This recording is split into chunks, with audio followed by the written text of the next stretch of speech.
Hello, कैसे हो बच्चों? बच्चों, हम क्या पढ़ रहे हैं? हम पढ़ रहे हैं व्याकरण, उमंग हिंदी व्याकरण। बच्चों, आज हम व्याकरण का पाठ 4 करेंगे। पाठ 4, शब्द और वाक्य। देखो बच्चों, पहले हमें ये जानना होगा कि शब्द क्या है। शब्द वर्ण होते हैं और शब्द वर्णों से बनते हैं और वर्ण भाषा की वह सबसे छोटी इकाई है जिसके और टुकड़े नहीं किए जा सकते, उसके और टुकड़े नहीं कर सकते। जैसे अ के टुकड़े नहीं किए जा सकते, लेकिन क में अ मिलाकर ही पूरा होता है। क्योंकि जैसे बोलते हैं ना क, तो क के साथ में ए की आवाज़ आती है, ऐसे ही ख के साथ में अ की आवाज़ आती है। तो बच्चों, हमने जाना था कि वर्णों से मिलकर शब्द बनते हैं। अब देखो यहाँ क्या बताया गया है। यहाँ बच्चों, आपने अब तक भाषा, लिपि, वर्ण, मात्रा एवं विभिन्न वर्णों को जोड़ना सीखा है। क्या आप जानते हैं, 2 या 2 से अधिक वर्णों के मेल से शब्द और 2 या 2 से अधिक शब्दों के मेल से वाक्य बनते हैं। निम्न शब्दों एवं चित्रों को पढ़ो, देखो एवं समझो। देखो बच्चों, ये यहाँ लड़का है, लेकिन इसके नीचे क्या लिखा है? कार्डल। ये मोर है, लेकिन मोर के नीचे लिखा है रमो। तातो, ये तोता है, लेकिन यहाँ तातो लिखा है। यगा, ये गाय है, लेकिन यहाँ यगा लिखा है। अब देखो बच्चों, उपर्युक्त शब्दों को आप समझ रहे हैं?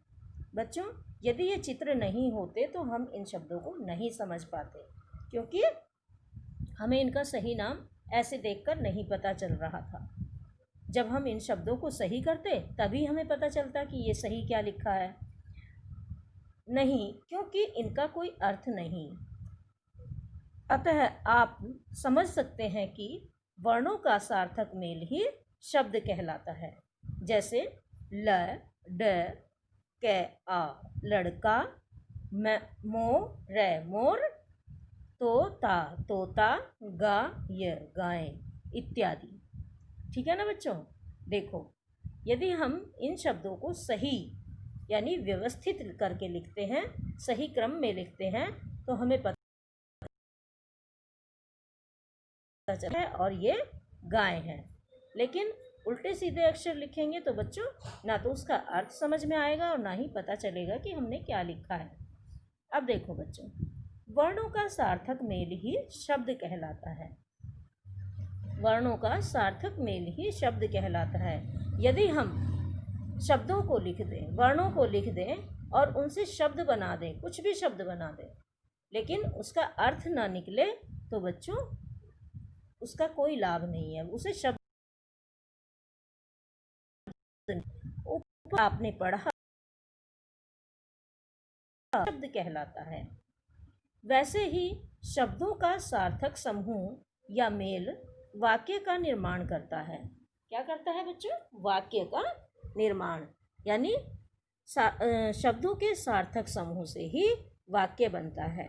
अब देखो, जैसे यहाँ लिखा है, घोड़े में मैदान दौड़ है रहे। तो क्या बच्चों इसका हमें पता चल रहा है कि ये क्या लिखा है, ये सही क्या है? बच्चों, जब हम इन शब्दों को सही क्रम में लगाएंगे तभी हमें पता चलेगा कि ये क्या लिखा है। जैसे उपर्युक्त वाक्य निरर्थक वाक्य है, क्योंकि इसमें शब्दों का सही स्थान पर प्रयोग नहीं किया गया है। परंतु यही वाक्य अगर इस तरह से लिखें, घोड़े मैदान में दौड़ रहे हैं, तो ये वाक्य सही है, क्योंकि इसका अर्थ है। इससे हमें पता चल रहा है कि क्या हो रहा है ना बच्चों? जैसे घोड़े मैदान में दौड़ रहे हैं, तो हमें पता चल रहा है कि घोड़े दौड़ रहे हैं। लेकिन जो पहला वाक्य था उससे हमें कुछ भी पता नहीं चल रहा था, सब उल्टा पुल्टा लिखा हुआ था। अब देखो, यह तो बिल्कुल सही वाक्य होगा क्योंकि इसमें सभी शब्द सही स्थान पर प्रयुक्त हुए हैं, अतः यह शब्द समूह एक अर्थ दे रहा है। इस तरह हम कह सकते हैं कि सार्थक शब्दों का उचित प्रयोग वाक्य कहलाता है। सार्थक शब्दों का उचित प्रयोग वाक्य कहलाता है। अब बच्चों हम